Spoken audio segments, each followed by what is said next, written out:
Live from the Bucket Hat Apocalypse. This is Free Music Empire. This is the state of the game. And we're talking about the newest stuff, usually dedicated Free Music Empire to exploring weird little albums, right? That people need to hear about. In this case, there's no way to run from the one everyone's talking about. Mm-hmm. And it just happens to be squarely in my wheelhouse. So we're going to talk Fetch the Bolt Cutters by Fiona Apple. We're going to talk Fiona Apple. And I'm going to get the cat out of here. The cat is killing me. But first, we're going to open up with some rest in peace stuff, with some hoping people, move on to the hereafter. Fred the Godson, very sad to hear that he passed away of COVID-19. He was so talented. Oh, that was the cat. That was the cat. All right. You still here? All right. Yeah. We're leaving it in. But also, and he was very talented. 2011 class included him and Mac.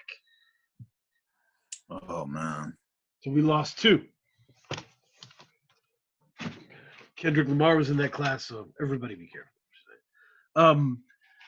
The other one that was near and dear to me, there was Doug Moody, was an English teacher of mine who just passed away this month. And he was the English teacher who first one that let me rock, let me do whatever I wanted.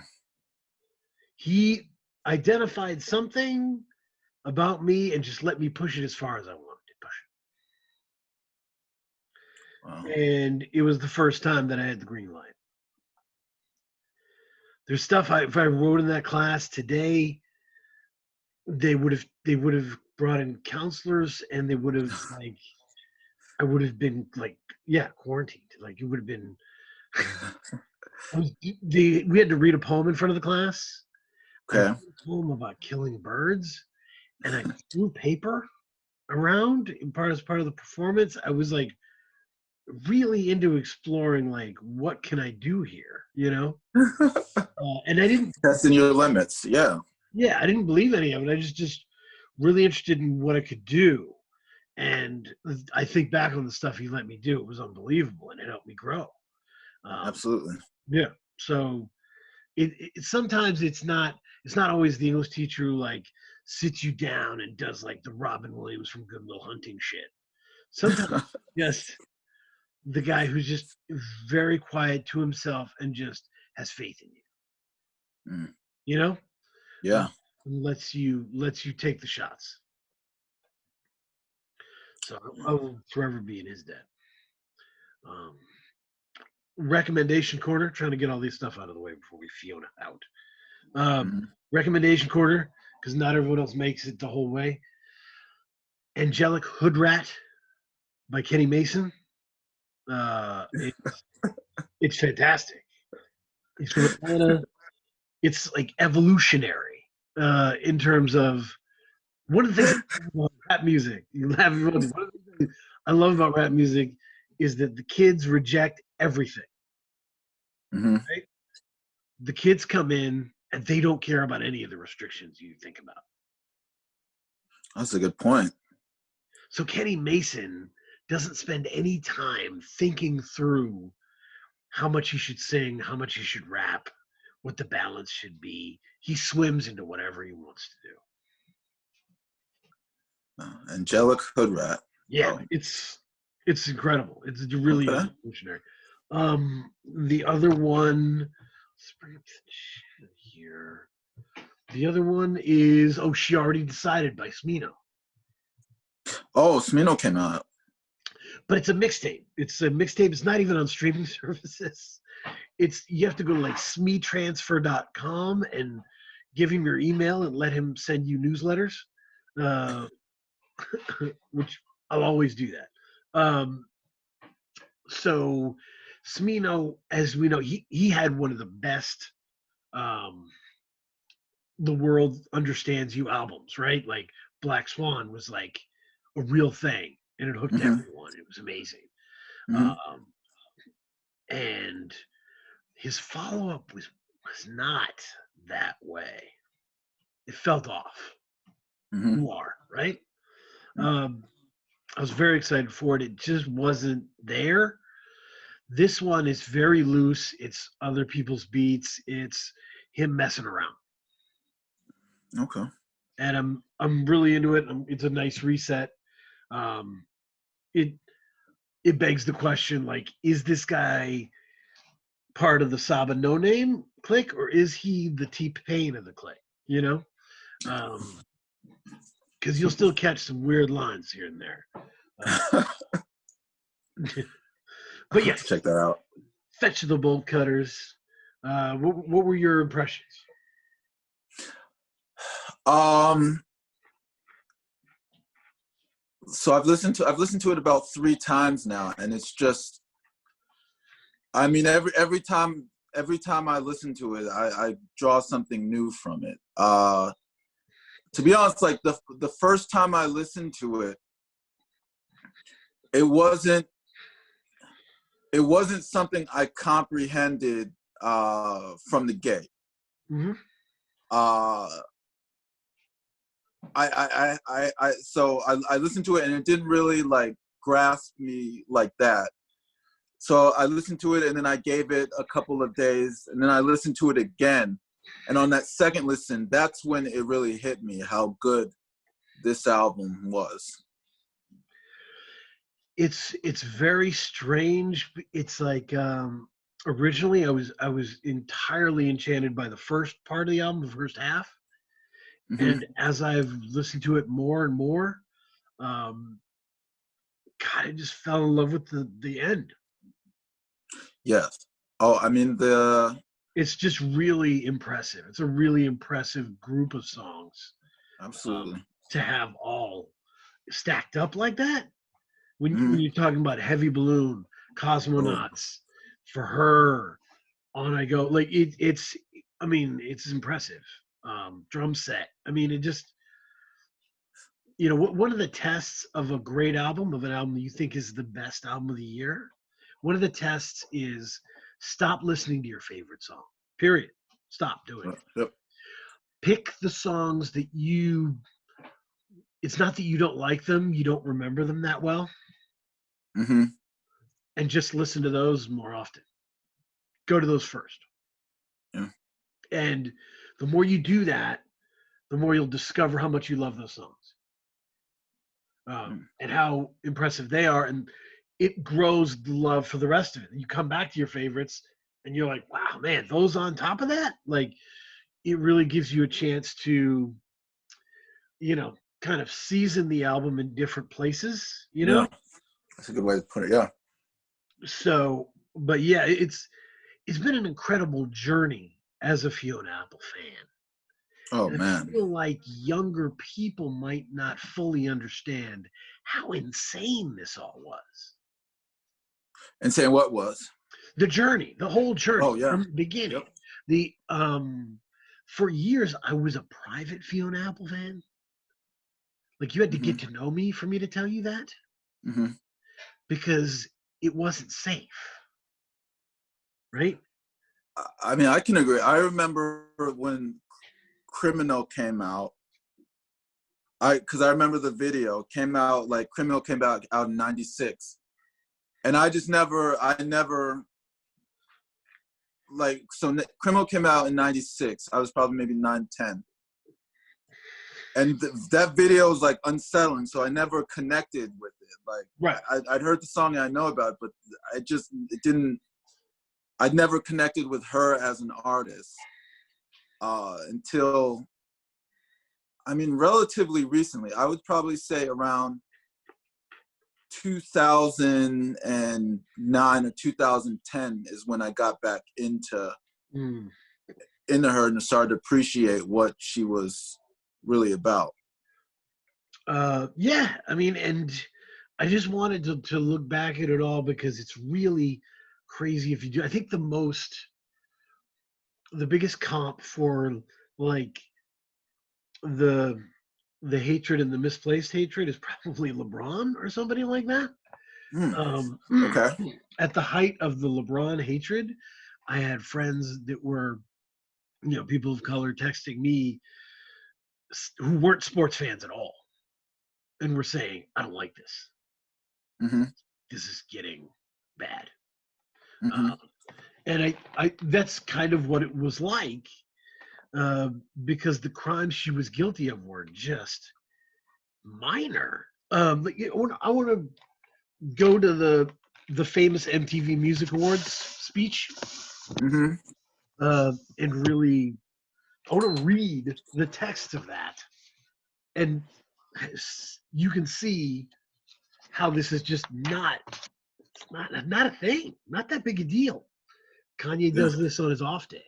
Um, oh man, I didn't prepare a speech, and I'm sorry, but I'm glad I didn't, because I'm going to do this like everybody else does it, because everybody that I should be thanking, I'm really sorry, but I have to use this time.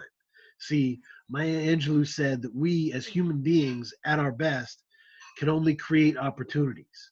And I'm going to use this opportunity the way that I want to use it. So, what I want to say is, everybody out there that's watching, everybody that's watching this world is bullshit. And you shouldn't model your life. Wait a second. You shouldn't model your life uh, about what we think is cool and what we're wearing and what we're saying and everything. Go with yourself. Go with yourself.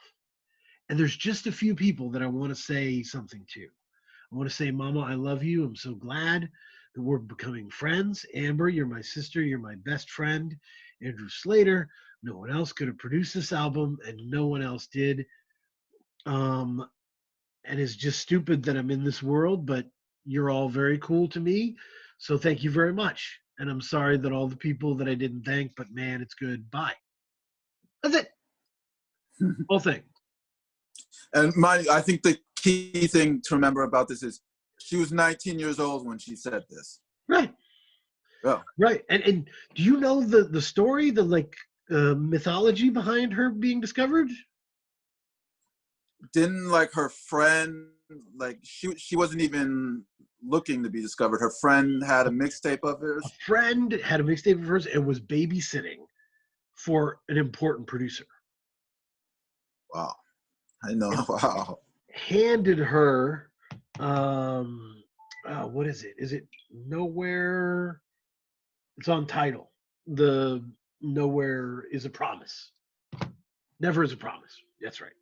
Right. Never is a Promise. Handed her demo. It had Never is a Promise. It had two other songs. When he heard Never is a Promise, he was like, wow. And they brought her in. And a lot of what we're going to be describing is information from these Vulture articles, man. Mm-hmm. Go Google Fiona Apple Vulture and just go there, man. She went all in and gave a lot of information to those dudes. So Yeah. it's good stuff. It's a good place to start. But yeah, she didn't have much involvement in making the album, right? Like, she describes it in there that she was standing around waiting to sing, right? Yeah. They found this singer. She Yep. admittedly didn't I mean, have 17, think about 17, 18 years old. She admittedly didn't have a great love of rock and roll. She didn't have, this was an industry that was pumping out stuff that sounded a certain way, and they Yeah. had to fit her into that mold. So Tidal is a lot of people's least favorite album of hers, man. If you re-listen to it, there are definitely spots where you go, yeah, that's how they would have done Joan Osborne, I That's how mean, they would have given it to Sheryl Crow. That's how yeah. that would have been done. Like my review, so in doing research for this show, like this was probably maybe the second time that I've ever listened to Tidal in full. Mm-hmm. And the interesting thing about doing research for the show, like I listened to all the albums multiple times. So I was able to hear Tidal in the context of, you know, like Win the Pawn, you know what's coming after. Right. And so that's a totally different way to listen. And for me, like Tidal, it's like you said, you could see that it wasn't really her vision, because they took her strength, which is her jazz singing. Right. That was the You know, compliment they had, right? They asked her who she likes, and she was like Billie Holiday, Ella Fitzgerald. yep, And that's when you get songs like Slow Like Honey, right? And like, yeah, and she'll never do songs like that again, right? Those are definitely like, you can see someone in a shimmery dress in a jazz club delivering that. yep. And I mean, it got almost a little bit monotonous, the songs, because they all are like the same tempo. I mean, except for Criminal, which is a single. Right. But most of them are within a tempo range, all within like the same, I would say, like voice, as in like, you know, it sounded to me like, how do I explain this? When it was the same voice, it sounded like to me like a young woman who was trying to comprehend and understand what the events that had happened to her in her life. And as an artist, Mm-hmm. someone who was being mistaken for something that she wasn't, right? Yes. In terms of, and I mean this really distinctly, like, female artists at that time were kind of supposed to be the voice, right? The beautiful voice, you know? Yeah. They would get hired to be the beautiful voice on a commercial or whatever, right? Mm-hmm. And that wasn't her destiny, dude. That wasn't her No. destiny. In that one of the Vulture interview, one of the questions was, how do you think your voice has changed over the years? Her answer is, I think I've stopped trying to be a singer, actually. I have fun with my voice, but I'm not trying to make it pretty all the time. I'm not trying to convince anybody I'm a singer. It just turned out to be another instrument. Yep. It's an incredibly Absolutely enlightened thing to say. It's basically, I'm the director. I'm the writer.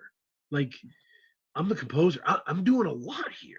Mm-hmm. You know what I mean? I don't have time to compete with people whose singing is their major weapon. That's not my major weapon. Right. So I'm going to do my thing. Yeah. And I will say, I mean, Tidal was it's very polished. Totally. And her voice does sound great. Mm-hmm. Mm-hmm. But if you look at it in the context of all of her other albums, it does not give the full picture of who she actually was. And that's the backhanded compliment we have to give Tidal, right? Is it's the best her voice ever sounded. Yes, agreed. Right? Mm-hmm. It was shocking to me re-listening to it because of all the time in between albums that she has. Mm-hmm. You just listen to a Fiona Apple album so much. Like, I was listening to Win the Pawn like up until a week until the new one came out, man. Just in regular rotation, man. Yeah. It came out in 2013. I don't listen to Frank Ocean like that. I don't listen to there's a lot of dudes I don't listen to like that, right? There's a lot of important musical forces. I don't listen to Kendrick like that. You know? Right. There's something about her where I do. Yeah.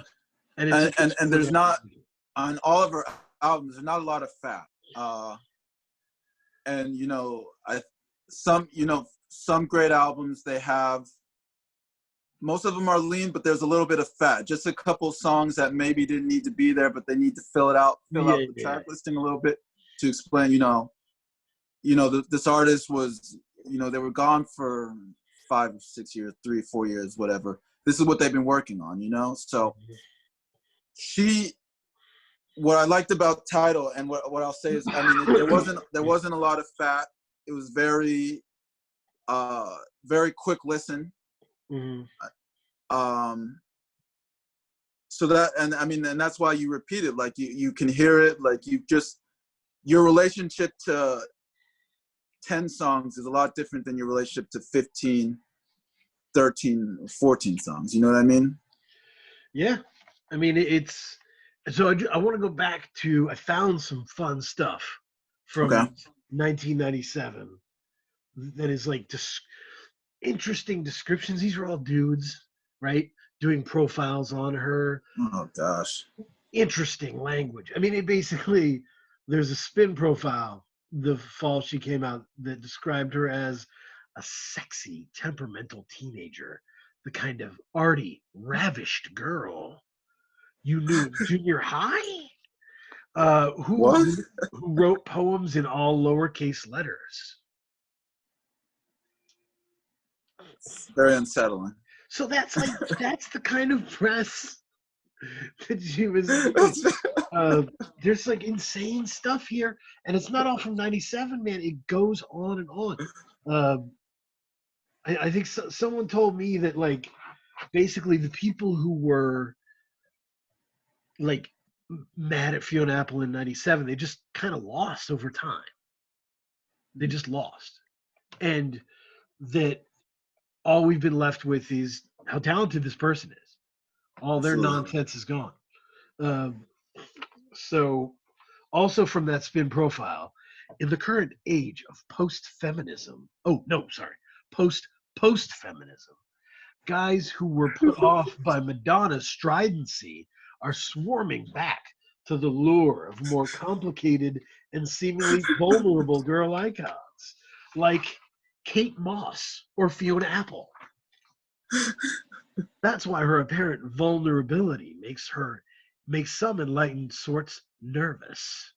In addition to the real advances female performers are continuing to make in the music business, there remains the possibility that it would be easy to exploit the hell out of a girl and still claim that it's all about her power. Oh my gosh. You know, it's That review didn't age well. No, no. it's a little like when I mean, some it, sometimes I've heard black people say, "I would love for white people to stop driving the narrative on race, whether it is positive or negative. Like I would love for you to just sit in the back seat and just let us drive for a little bit." No. That's how that feels from a gender perspective, right? Of like, maybe that guy shouldn't have been explaining feminism. Maybe he should have left that out. Right? I mean, it's a choice you make. You say, you know what? I'm gonna leave that for somebody else who knows more about feminism. Because You know, hey, that's I just just put Kate Moss 90s. next to Fiona Apple. Um, Just yeah. 90s magazine writing. You know? And it continues. My favorite. This is my favorite one. Rob Sheffield, Rolling Stone, Win the Mhm. Pawn review. So later, right? Win the Pawn review. But if you find this 22-year-old bad seed intolerably self-indulgent, and we're rooting for her to crash and burn with a humiliating second album, spaz out, admit it, you lose. The wispiness that made title dismissible has been replaced by a far more muscular approach to both the songs and singing. When she first appeared, she used to brag that she never listened to rock and roll, and unfortunately, hearing was believing, as she got stuck in emotional and rhythmic quagmires where she could have used a little rock and roll momentum. This is my favorite one. You ready for Oh, this? really? Yes, Listen, let's hear it. this take is smoking hot. In a way, Apple's music is a spiritual sister to the angst-ridden rap metal of Korn and Limp Bizkit. From their albums, you'd guess that adolescence is all that these artists know or even imagine of life. With the outside world a dimly apprehended rumor. It's not just that these kids can't understand adults. They sound like they've never even met any. And they still haven't started feeling the most rudimentary pangs of curiosity about life beyond their emotional cocoon.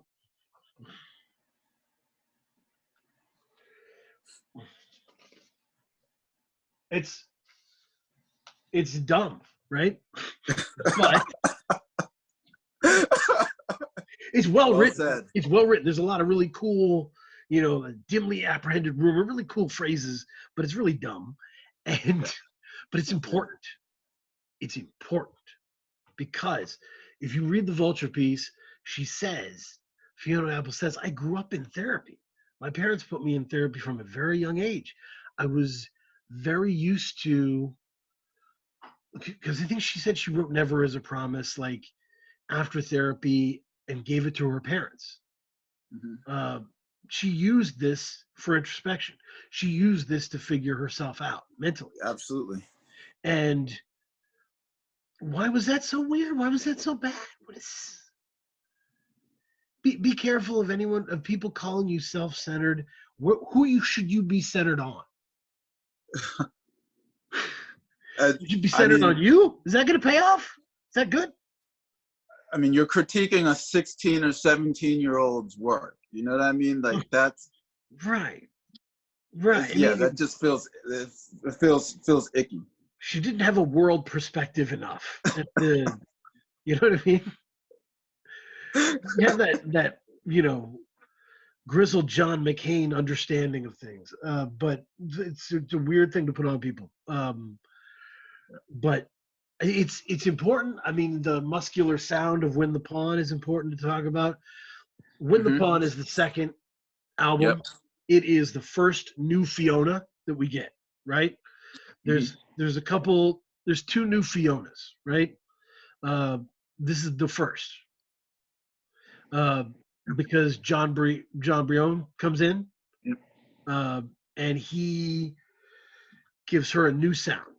They concoct a new sound. And mind you, it came out. She was 22.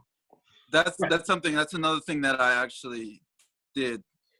Like, so I listened to the album, and then I wrote down the age that she was when the album came out, just to kind of chronologically see the development. But this, as I said, this just to tack on to what you said, this came out in '99.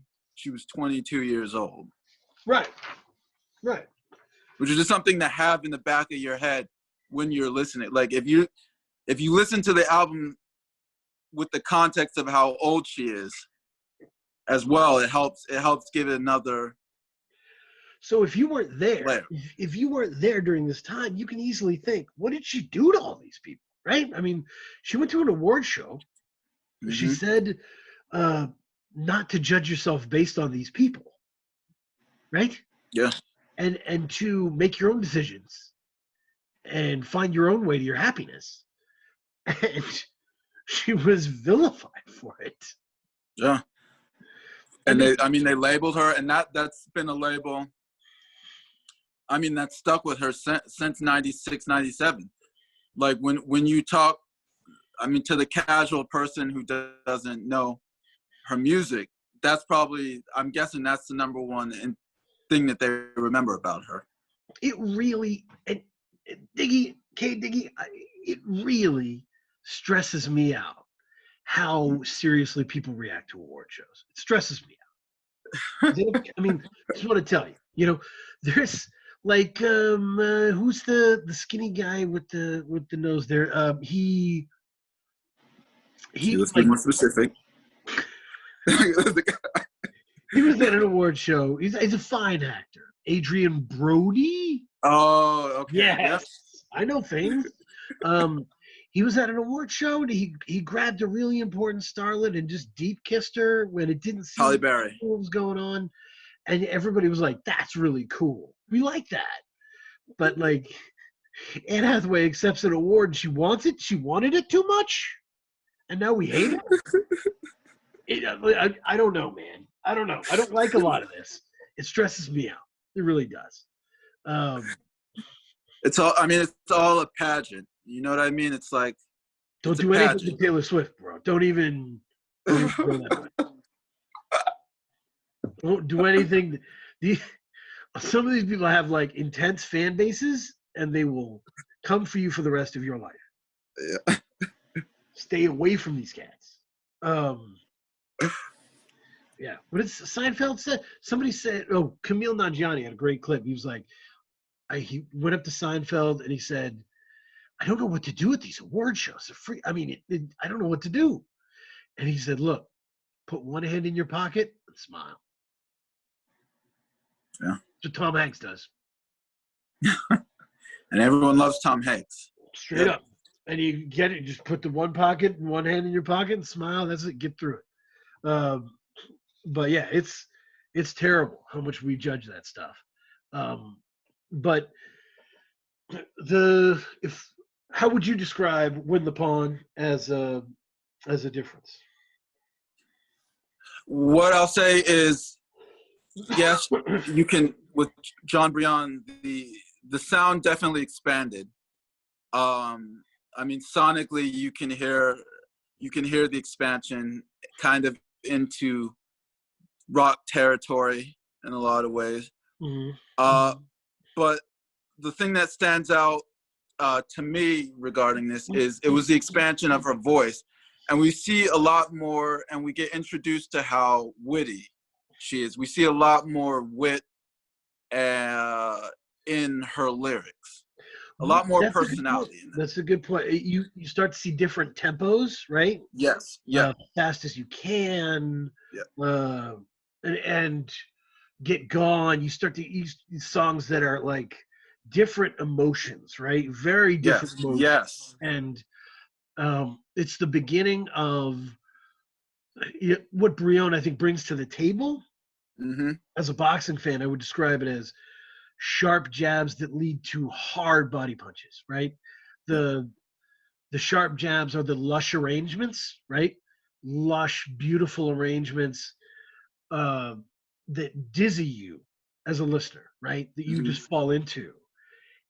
And then the real hard smashing piano stuff with like the pure hostility in the lyrics really does come as a kind of a hard counter gut punch. And it was an interesting 1-2 combination that gave her a whole new lane. Yeah.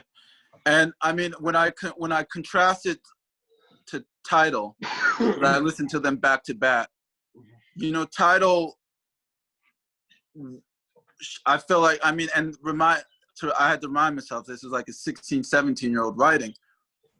She took an issue, or she took a topic, and she would take it straight on. Like she would just, if there was a topic, she would address that topic from one perspective. I think in When the Pawn,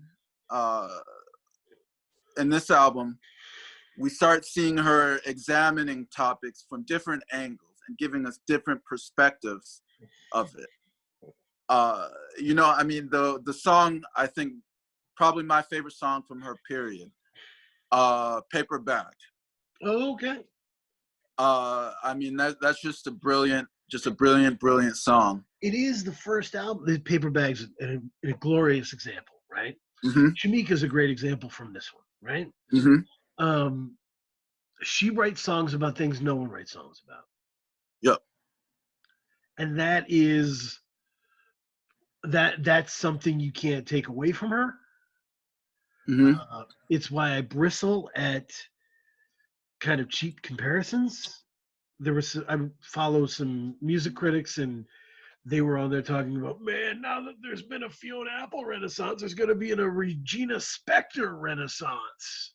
It's going to be great. And I'm like, fuck you guys. Like, because she's a woman behind the piano doesn't mean she's the same damn thing. Regina Spektor just isn't Fiona Apple, man. It's just not there. And a lot of people are, because a lot of people haven't been able to redefine themselves to turn phrases like this, to capture ideas so left field like this. Mm-hmm. Quotables after T-shirts. You know what I mean? That you know, it would be. I said this at a festival about Jay. Is like what Jay has over a lot of dudes is just T-shirts. Like you can print lots of T-shirts based off of what he said in any given song. Not a businessman, I'm a business man. I mean, that was hot. That line hit in '06. I mean, that was the line everyone was saying, that line. I mean, well, and the, you know, do you listen to it or just skim through it? You know, I mean, just countless, right? So Yep. she has that kind of stuff and can really pull it apart and capture it. Oh yeah. So it's really a profound thing, and it makes for an interesting listening experience. This also had the first happy song, like the first happy Fiona Apple song. I, Mhm. I know it was at the end of it, Mhm. and it was a big deal for me. Um, I was surprised listening to the title, listening to these old albums. Man, these songs are so deeply embedded in me Yeah. that knowing that the end of that album, that was just so different. It was so quiet. It was so uh, it was so personal. It felt personal, and the silences felt personal. You know, Mhm. Yeah. for someone who is that lyrical to be able to pivot and take advantage of pregnant moments of importance was just really, really smart. Um, You know, I mean, what it is with that song, with songs like that, it extends beyond the lyrics. You know what I mean? When you listen to it, and I feel like this may be why you connected with it so much. It goes past the lyrics, it goes past the music, and you feel like you're listening to, you know, a piece of someone's soul. it's a vision, right? Yeah, It's a full vision. yeah, And and when it came out, people laughed at the title, right? Like, no one does that with titles. What is this, right? mhm, This giant, what is it, 96 character title? Like, yeah, no one does that. Um, but the music was the music, dude. And you couldn't tell me anything about it. no, You know, and it over the years, it's the same way like shows get discovered in their off seasons when people are just binging it. People mhm, are just done with their picks and have nothing else to watch, and they give it a shot. Like people were in between these albums, people were giving it a shot. New fans were coming on, yeah, and they were like, and there were Win the Pawn fans that were not title fans. mhm. And the Win the Pawn fans wanted a follow up. An Extraordinary Machine comes out, and out bold statement for me. This is second to the bottom of her album. Oh, okay. It Oh, really is. second to the bottom. Okay, When I was re-listening to it, it was the only one of her albums that I could just put on in the background. The only one. If I put on title, I will react to it. I will be glued to it. okay. Right? That is not I'm not doing the dishes and listening to title. But You know, I can just bop around the house to Extraordinary Machine, dude. It's yeah. see, that's interesting. When you say second from the bottom, I mean her bottom is still rather high. So Oh yeah. you're Oh yeah. okay. No Yeah, question. you No know, question. so extraordinary. I agree with it. I agree with it. I When you think say she it like that, I think she would as well. yeah. There's famously a second version of the album, right? Mhm. Um, because John Brion did his version. She didn't like it. She wanted to change it. And the John Brion version, some people like it better. It's smoother, it's nicer, and it turns out that was the problem. Yeah, She felt it leaning too hard in that direction. yeah. Too many I jabs, mean, not enough gut punches. and you gotta. I think it's going back to the age thing. So when the Pawn came out in '99, Extraordinary Machine came out in '05. Right. That's a 6-year gap Yep. between the albums. And you're right. Not when I because when you mentioned the statement second from the bottom, I was like, come on, man, he's tripping. But then I thought about it and like did the quick math in my head, and yeah, I've got it second from the bottom in my list as well. But Yeah, it was just basically she knew she needed a new Fiona at that point. yeah, You know, this one had run its course. yep, The incredibly bold, brave thing about this is Brion was the toast of the town, man. He had these shows at Largo, and everyone was there. Amy Mann was there. Just all the big heavy hitters of that kind of musical form. And she right, was jamming with them every night. And a lot of those people make music that sounds a certain way. yeah, And it's very gentle, it's very folksy, it's very lyrical. That's what you expect. The form goes back beyond Joni Mitchell to Pete Seeger, right, right? Like the she didn't want to be part of the form. yeah. And I mean, what I'll say is this album was Extraordinary Machine for me was it is the second at the bottom of me, but this was the turning point for her in her sound, not only her lyrically, but also like her sound as well. Yep. Like this is more, it's polished. Extraordinary Machine is very polished, but it's a minimalist sound. You Yeah, know, and you if you look up like Not About Love, the video, Zach Galifianakis is in it. She's like this is when she was starting to become kind of the toast of the the artsy celebrity types. mm-hmm, She had already established kind of a reputation. mm-hmm. Um, I mean, it's a career unlike anybody else's career, right? It's a Yeah. total of what 45 songs ever, Wow. I mean, and yeah, and they are spanned over what 5 albums, yeah. and that's it. Over 20 years. Over And that's 20 yeah, years. over 20 years. Most of the time, artists who don't continually work on new music or new art are bad at it. Mm-hmm. There's a certain zone you have to get in, right? Yeah. There's a certain pace you have to work at. And if you take years off, you suffer for it. Usually. But you know what? It's interesting because I think with her, I mean, I think the fallout from the speech, it was a curse in a lot of ways, but it was a blessing as well. Like it defined her in so many ways. And I think one of the positive ways that the fallout from the MTV Awards speech helped her was that it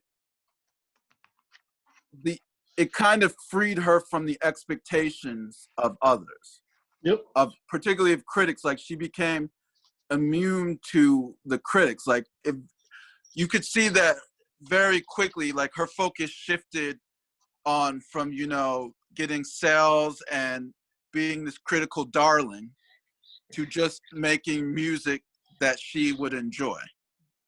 Mm-hmm. And this was almost like, and I think, you know, as once we get to Fetch the Bowl Cutter, she's like explicitly says it, but I think this was like when you're freed from the expectations of the critics and having to please them, you can just make art that you like Yeah. and you enjoy. And so you don't feel that pressure to kind of critically top yourself on the next album. And You know what I mean? Like if we yeah. compare her to, it's interesting because Mr. Kanye West said that, I think he said in 04, 05, I want to be hip hop's Fiona Apple. And Really? yeah, he did say that. And I mean, he did Awesome. work with John Brion. Sure. And Late Registration came out the same year as Extraordinary Machine. But Mhm. I think when you're an artist such as Kanye's caliber, and you're a critic's darling, you start subliminally feeling this pressure to top yourself every single album. Right. And And he got into an argument with his audience. he got into an argument with his critics, and at that point, you're not really doing the art for the art. No, you're doing it. You're focused more on your legacy, and you're focused on, okay, how is this album going to fit into my legacy? Like, how do I top? You know, I just did Late Registration. How do I go bigger than Late Registration? What can I do so that this album will be just as popular as Late Registration? It's and one of the albums I asked you to look into, listen to for this was a Nina Simone album that just got re-released called Fodder on My Wings. Whew. And Fodder on My Wings is a really great example because it's 1981. If you think of what's cool in 1981, it's new wave music, it's the Cars, you know, Talking Heads, and she's doing calypso, and she's singing in French, and she's, you know, just ripping your guts out with personal stuff. I mean, I probably made you listen to it so you could hear Alone Again naturally, right? I mean, that's yeah. I mean, that was a complete gut punch for me. And the way it was clever how she set it up. Like, you know, most of the first half of the album are these up tempo songs, like calypso, like African rhythms. What was it? I Sing a Song. What was the opener? Was I Sing a Song to Know That I'm Alive? Right. And then Alone Again naturally comes on, and it just. I mean, I've never been hit by a song like that. Like I had to listen to it 3 times because I was like, no, this can't be. Wait, I mean, we just had those songs, and now we're going. No, this didn't. I couldn't comprehend it. And I threw it in the chat. I said, the cachet and name checking Nina Simone is a brag about how intensely you go for your art. But a lot of people don't. They go hard for their shoes. They go hard for their brand. Fiona is one of the few true comps. It's not about challenging your audience. It's about shooting so far past your audience that they catch up to you. David Bowie wasn't trying to surprise his audience. He was trying to surprise himself. Yeah. That's the point. And he was light years ahead of his audience. You know, I tried to watch a few David Bowie documentaries. Okay. And all of them have English people from that time talking about how weird he dressed. We can't even get past it. They're talking about his boots. I'm like, this guy is a genius. Like, what are you talking about? Who cares about his boots? He was so far ahead of those dudes, man. Yeah. And I speak on this because the transition from Extraordinary Machine to the Idler is, I mean, that is it. The Idler Wheel is my favorite Fiona album of all time. And you know what? After re-listening to it, like Idler Wheel was just, before I'd done the research for the show, Idler Wheel was probably, and this Idler Wheel was probably my last favorite. I would have had that at the bottom. Interesting. But when I listened to it, as I said, I listened to all of the albums multiple times, and I listened to Idler Wheel. It's actually interesting. I went on a walk this Saturday, last Saturday, and I put that on as I was walking, and just on that one listen, I elevated it. It's probably my number. It's my number 2 right now. It's my number 2 best album. It's favorite from her. I mean, the reason why it is my clear favorite is she recreated her entire sound. Yes. With her touring drummer. That's who's listed as the producer. Yep. And her whole career was defined by piano, right? And her piano playing, I used to describe as like two cats in a real serious fight. Like she would I'm not gonna be able to get that image out of my head, but that damn, that's she would hit the key so hard, and they were like the same. They were in the same area, and it always felt like there were two cats that were just really going after it. Um, but she entirely goes away from that sound, a melodic sound, to a percussive sound, hmm to a sound that orients around drums. yeah. And what? How did this happen? Um, but that is the first time. Idler Wheel's the first time I start to realize the critics start to realize and catch up to her basic positive characteristics. Yeah, and I mean, either will. Once again, I'll go back to the age. So, 2012 came out when she was 34, Mm-hmm. and I think what stuck for me is like when I was going for the walk, I was really able to listen to what she was saying.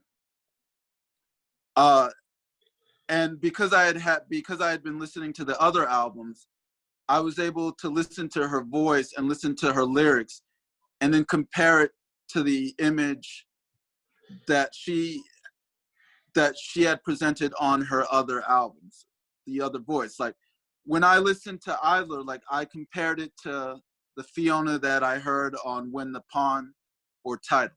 Yeah, yeah. And you can hear the growth that she experienced as a person in the Idler Will. Yeah, I mean, it's Werewolf is basically a perfect song, and people start to realize, like, man, all this imagery, all this wordplay is incredible. Mm-hmm. And she really loves playing with words. And there was a story on the Vulture article about her that her and her mother used to take words out of the dictionary and create false definitions for them. Used to just kind of freestyle false definitions to words as a game that was fun to make them laugh, and like that kind of playfulness was always there. Right. It's just that people were so hung up on this other stuff, yeah, that they never got there.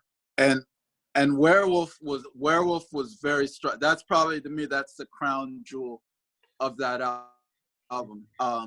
And the reason being, I mean, because it's an incredibly thoughtful song. Like the old Fiona, like imagine, and this is what I was thinking when I was walking, like imagine a 19-year-old Fiona trying to write this werewolf song and what that would sound like. Not, I don't mean sonically, but like the tone of it. It would be more of, I mean, it was Carrion. Carrion is that song, right? yeah. That's a good Carrion, point. like that. I remember listening to Carrion like in my room about to go to sleep and just being like, wow.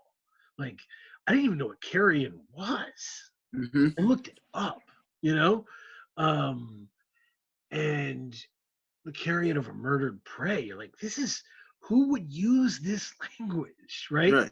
But werewolf is an incredible grouping of language. Yeah. It's not one hard punch, it's combinations, right? Yeah. And But I think what it is but I think there's a level, and this is where I mean, like it would have been very easy to make like a victim song about how, you wronged me. Right. What stood out to me is that she really, you could tell that she had really sat down with this issue and examined it. And what was really emotional for me was that she had the self-awareness and sincerity to recognize, look, like, yes, you are the werewolf, but you know, I was the full moon. Like I played a part in this as well. And if I don't acknowledge the part that I had played in this situation, there's not going to be any growth.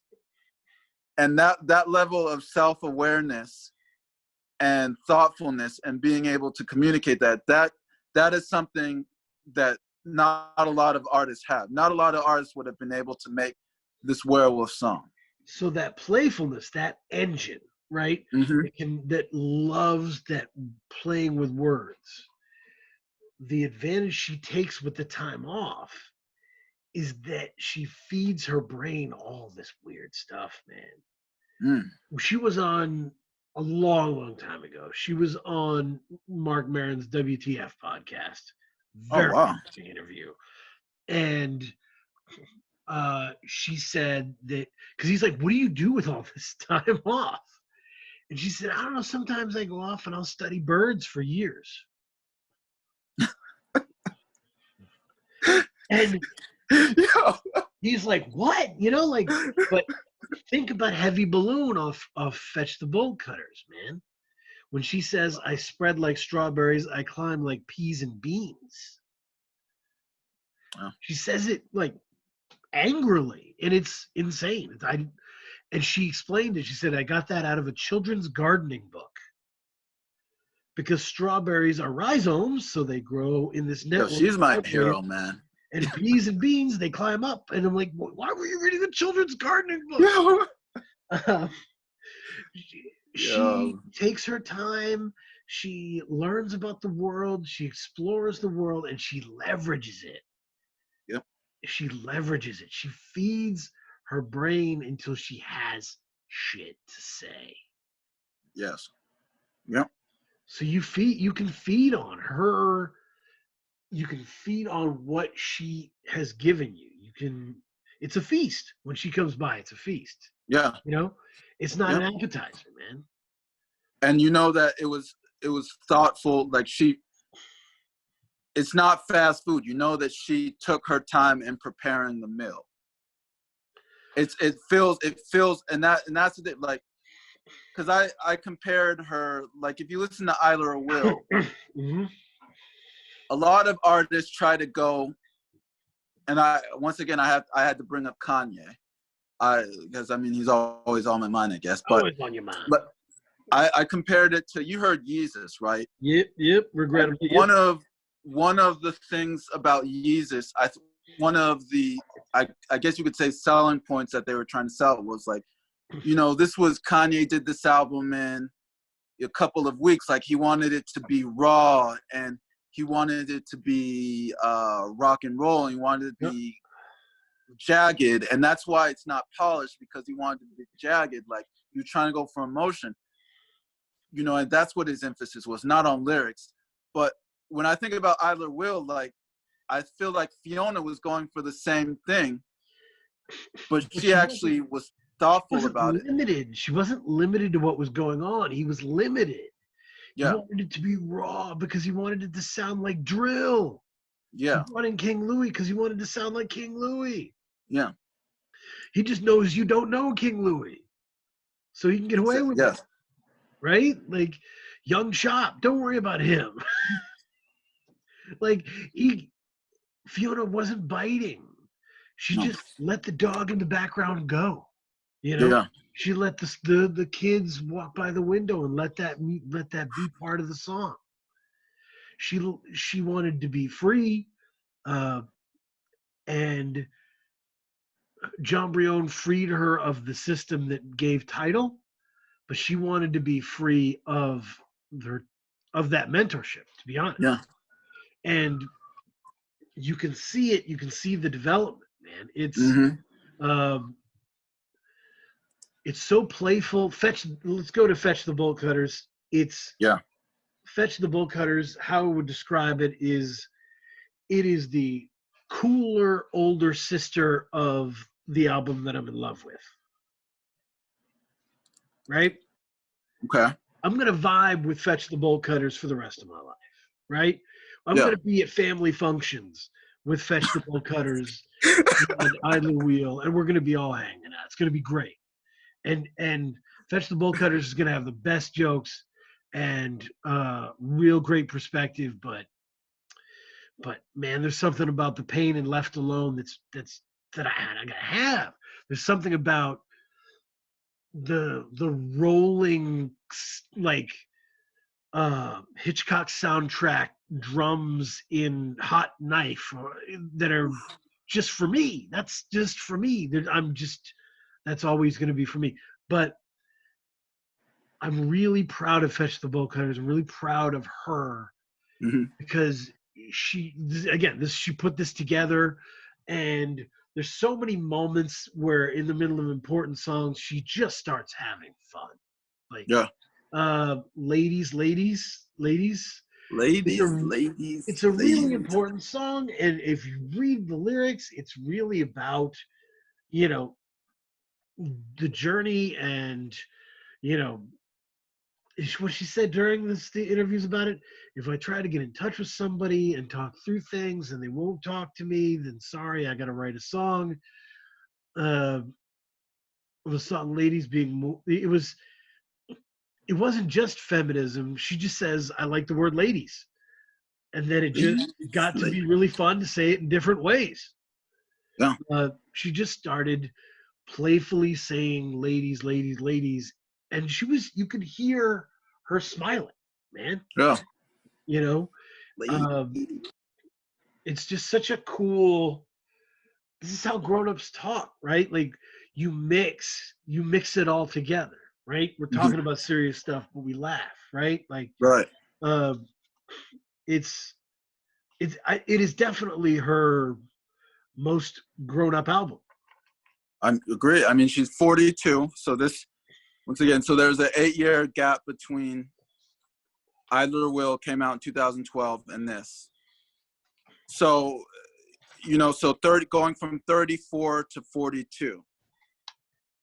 Uh, I mean, and you can hear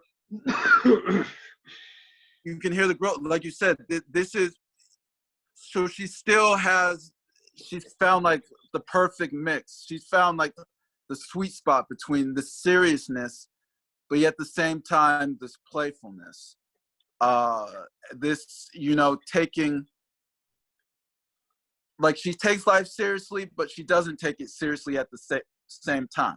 and she takes it seriously in more directions than she has, right?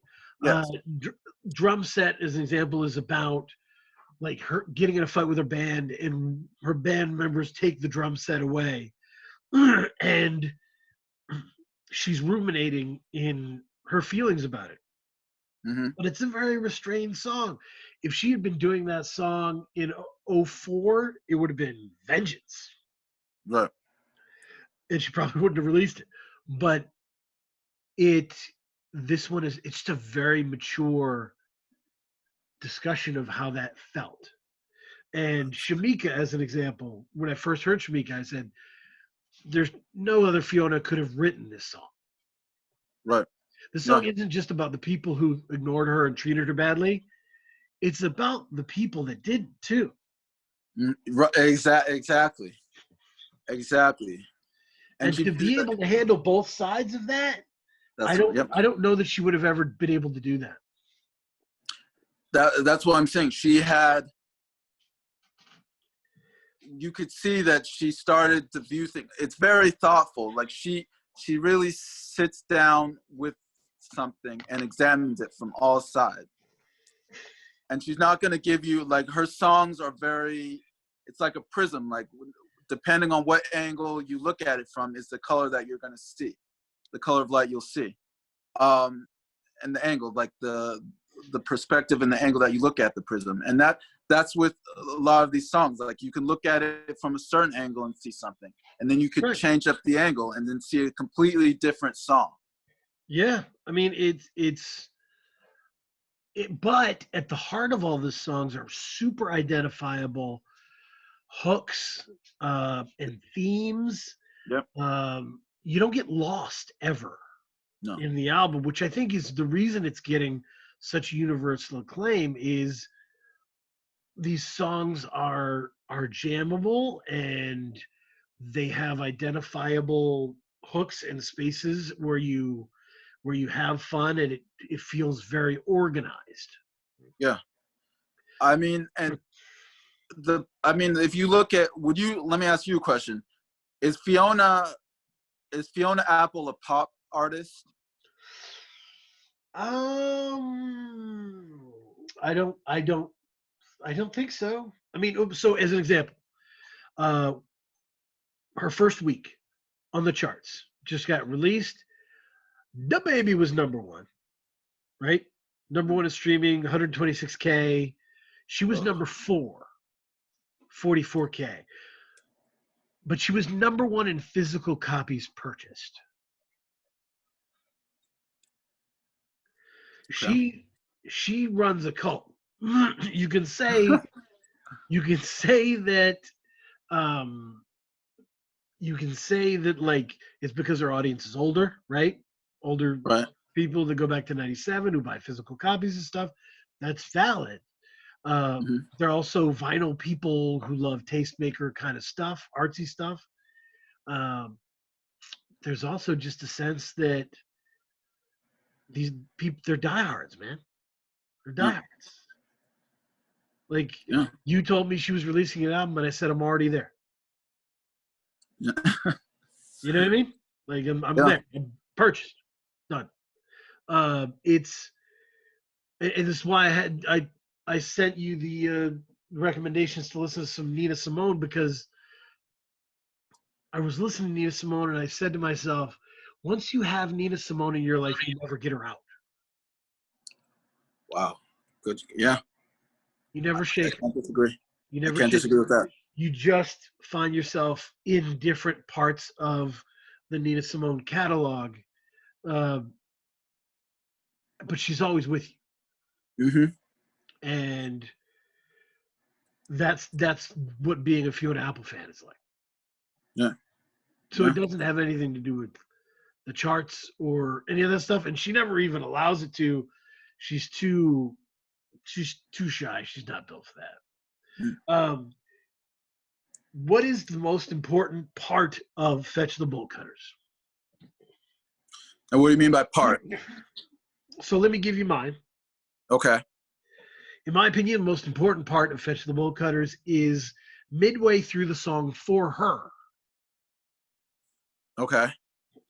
When because that song is inspired by a conversation she had with a woman years ago who had worked for a film production company, um, and it was really a song for her, um, to talk to her about the grossness of those power dynamics and that she was a valid person and that it wasn't her fault, and writing that for her led her back to herself and that she had been raped at 12. She had been talking about it since the first album, but in very veiled artistic language. Right. um, and I mean, we all do that because it's hard to talk about stuff that happens to us. Um, and if you've ever known someone who was a victim of sexual assault, it's hard to talk to them about it, but you're always kind of talking to them Mm. about it, whether you know it or not. So in Fetch the Bolt Cutters on For Her, she says, "Good morning, good morning. Oh yeah. You That's. raped me in the bedroom your daughter was born in. Good morning."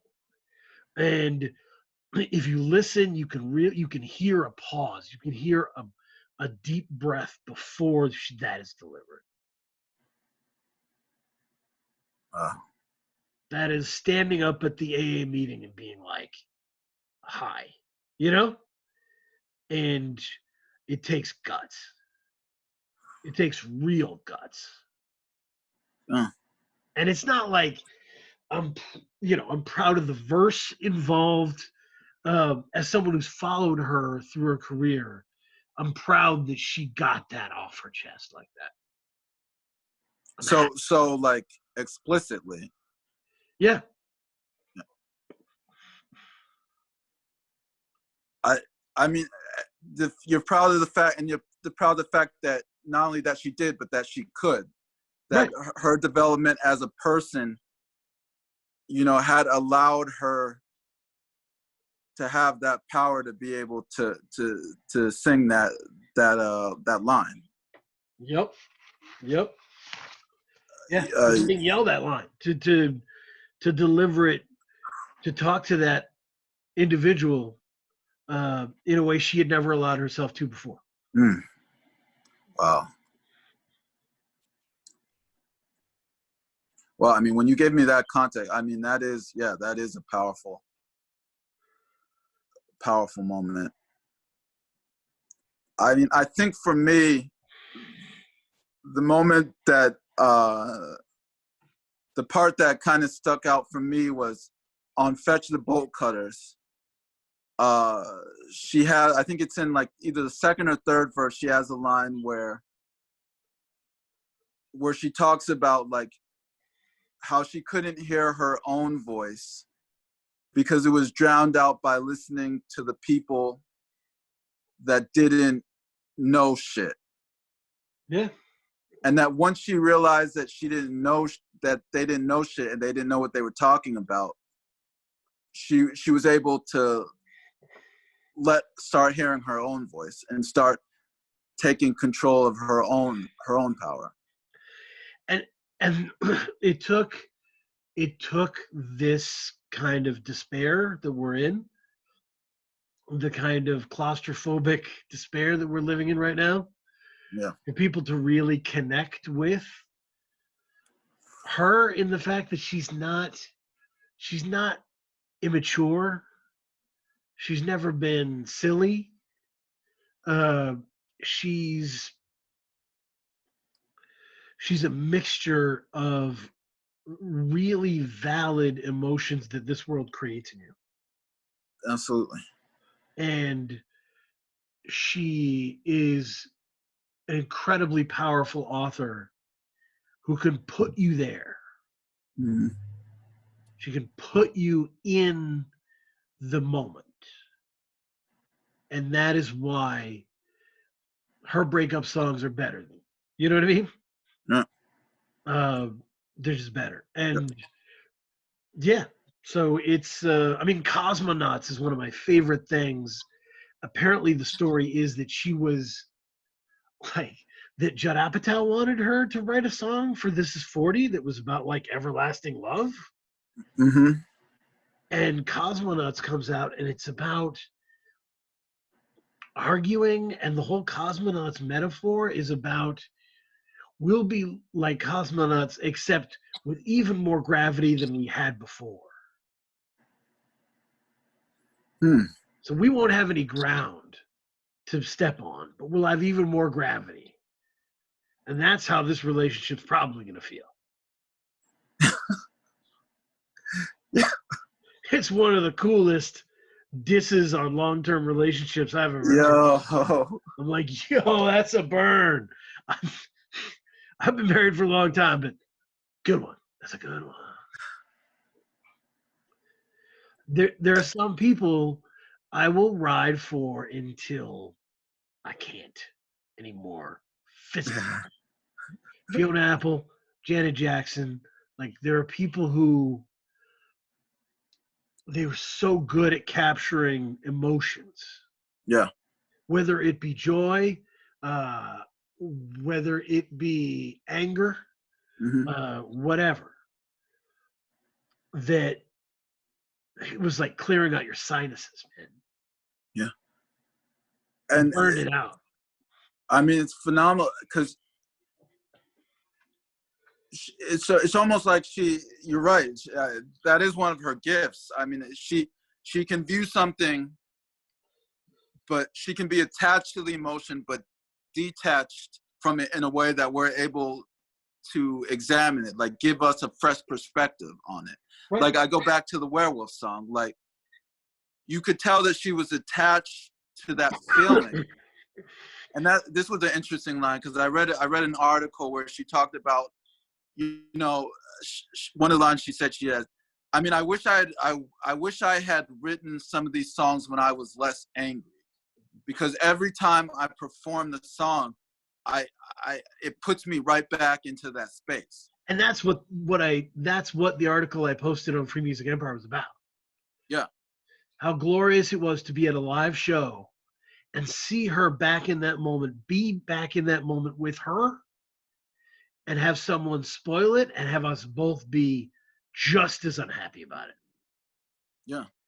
You know, and to be able to see in her the love of that song that I had for that song. Yep. It was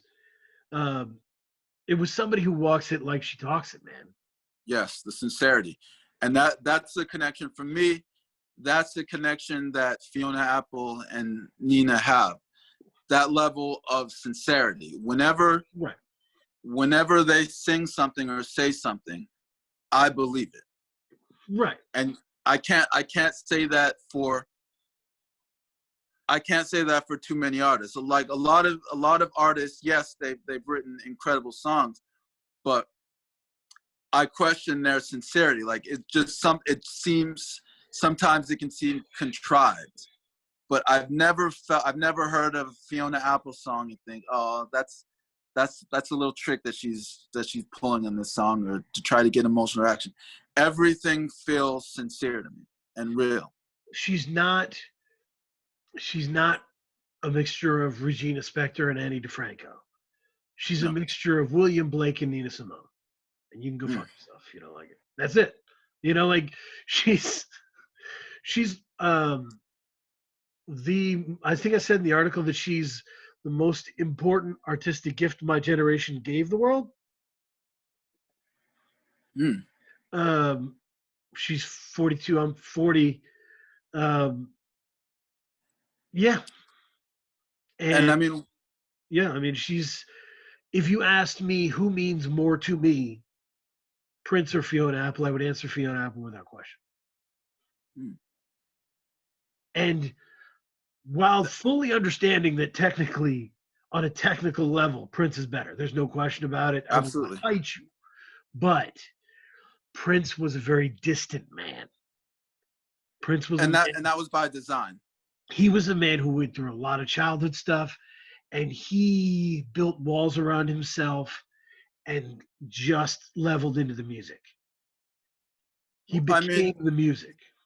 Well, if you look at it, like, that's the superstar. That's building that level of untouchability. That's the superstar playbook, like, to kind of tie it in. I mean, that's like, Jordan, right? That's Jordan. Yeah. Yeah. Jordan.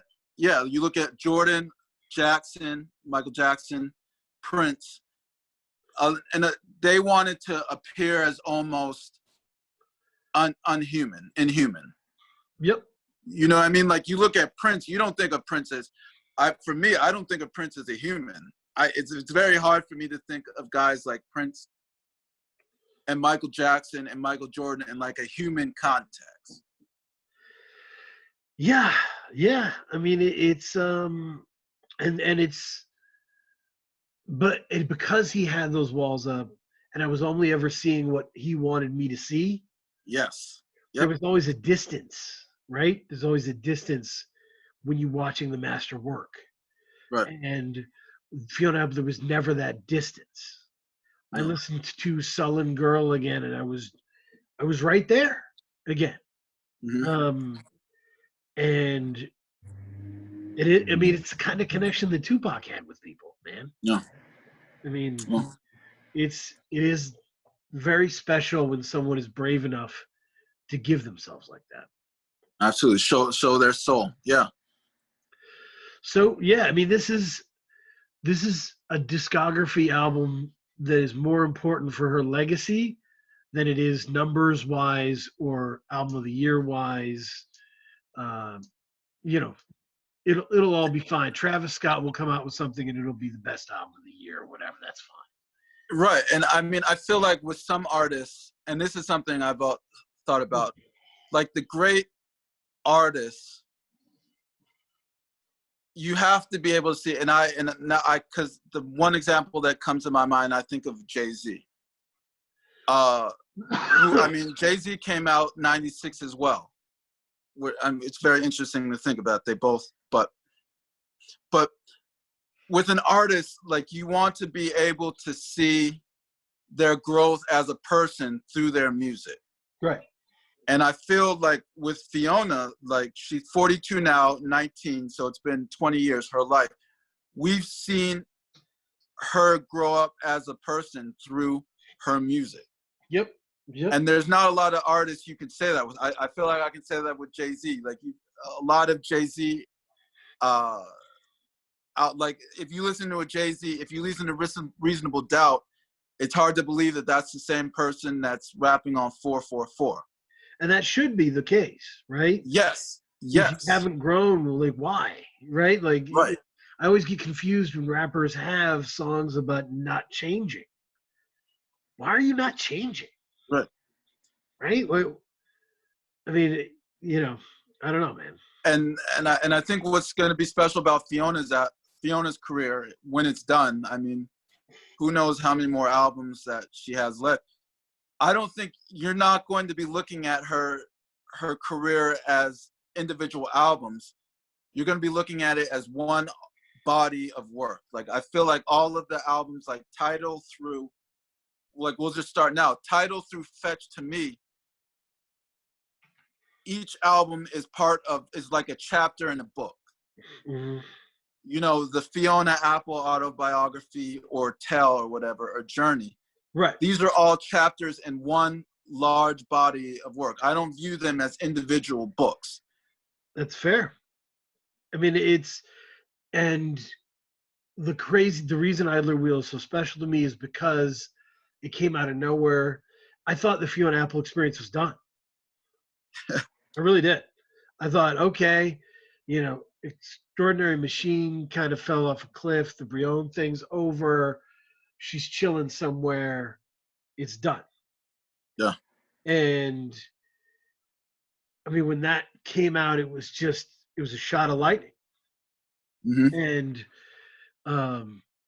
it's reignited her, and this is the same sound that she created on Idler Wheel. Mm-hmm. It is grown, it is more developed. Like I said, it is the cooler, older sister of that album. Yeah. But I mean, I love the whole catalog, and I'm very grateful to have lived through the same time period she did. And the one thing that kind of stood out to me, like, listening to all of them together, is how, and like, going back to Tidal, like, you could tell, as we said, Tidal was more about a young person reflecting on these experiences that had happened to her and try to comprehend it. When I listen to Fetch, it almost, to me, she's not speaking to herself. She's not trying to comfort herself anymore. She's past that. She's now trying to comfort. She's moved outside of herself. And she's not speaking to herself. She's speaking to the listener, using her own experience to help you grow. Like, when you hear, like, Fetch the Bolt Cutters, she's not Fetch the Bolt Cutters, she's not talking to herself, trying to comfort herself. She's talking to me. She's talking to whoever's listening to the album, saying, look, this is the journey I went through to get to the place where I'm at. And if you do the same thing, you're going to free yourself as well. So now she's gone through this journey. She's trying to guide other people along to the freedom that she now feels. Right. Which is, I mean, if you think of how that's mind blowing when you think of the person that was singing on Tidal to what she is right now. Yeah. Yeah. I mean, the ability to do it yourself when no one else thought you could, and to reinvent yourself twice in 4 or 5 albums over that long a span of time it's shocking. Yeah. It's shocking. And she still doesn't have a huge, like, push. There's labels don't really know what to do or how to push that. Mm-hmm. This album was supposed to come out in October. She said, no, give it to him now. Yeah. She won that argument. So it's I mean, I'm very happy to have it, and um, yeah, I mean, I think those are my closing thoughts. Go to Free Music Empire. Check out the piece I wrote about the time I saw her live um, at the State Theater in Maine. It was a heck of a time. Do you have any closing thoughts on this? No, man. No. Covered a lot of good ground. All right, man. Be safe. Keep your groceries stocked, man. If anybody can find reduced fat Jif peanut butter, send it to me. We're running low, man. Kid is running through peanut butter. Have a good night.